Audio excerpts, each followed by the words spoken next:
তো বেটা তাইলে তোমাদের চোখের সামনে আল্লাহ প্রতিদিন মায়ের পেটে সন্তান জন্ম দিচ্ছেন, প্রতিদিন তোমাদের চোখের সামনে মানুষকে আল্লাহ মৃত্যু দিচ্ছেন। তো যিনি আল্লাহ তিনি তো বলছেন আমি জন্ম দেই, আমি মৃত্যু দেই, আমি আবার আখেরাতে নেব, হাসরের মাঠে আনবো। তো যার প্রথম 3 কথা ঠিক, 2 কথা যেই আল্লাহর ঠিক হইল, তো পরেরটা ঠিক হবে না কেন? বুঝেন নাই হিসাবটা? আপনি যদি এটা কইতেন যে তাই কইছেন, কই খবর তো নাই। আপনি তো কইছেন মানুষের মৃত্যুও হয়, হয় না তো। নূহ আলাইহিস সালাম তো আমরা বাড়ির লগে, নূহ আলাইহিস সালামের সাথে দেখা হয়েছে কারো? কথা বলে না কেন? হ্যাঁ, তাইলে আপনার দাদার লগে দেখা হয়েছে আপনার? তো উনি কই গেল?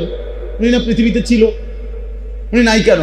তাহলে বোঝা গেল জন্ম যেমন হচ্ছে, মৃত্যু যেমন হচ্ছে, অতএব এই 2টা যেহেতু হচ্ছে, এটাই প্রমাণ করে আখিরাতও হবে। তো আল্লাহ বলেন মূলত প্রত্যেক বেঈমান, এ কথাটা জরুরি, সর্বযুগের সমস্ত নাফরমান, পাপী, বেঈমান, মুশরিক, আল্লাহর অবাধ্য, ওর অন্তরে কলজা যদি খোলা হয়, ভিতরটা যদি চেক করা হয়, তাহলে রিপোর্ট আসবে এটাই, ও বুঝে আখেরাত হবে, এটা সম্ভব, আল্লাহ নিবে। কিন্তু বিষয়টা হলো, ওর সমস্যা হইল ও বুঝে এটা যদি আমি মেনে নেই, এটা যদি আমি বুঝছি বলি যে আখেরাত হবে, আখেরাত হবে, তাইলেই তো সে বুঝে আমার যে এতদিনকার অসভ্যতার এই জীবন, নাফরমানির এই জীবন, চুরি, ডাকাতি, জিনা, ব্যভিচার, মদ, জুয়া, হত্যা, খুন, ধর্ষণ, নারীর সাথে অসভ্যতা, হারাম উপার্জন, মূর্তি পূজা, শিরিক, এই সব ছেড়ে দিতে হবে, আল্লাহর কথাই মেনে নিতে হবে।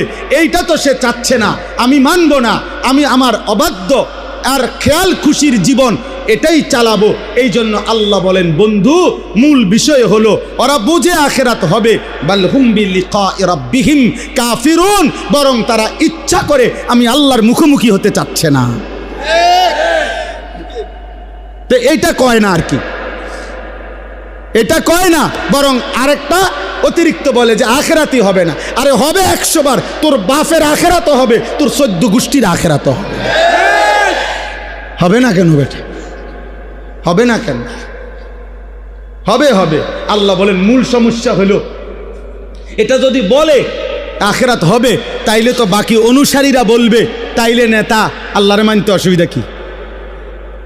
পাটফারি সিটারি ছেড়ে দেন তো, হে তো কব না আমি তো সিটারি ছাড়তাম না।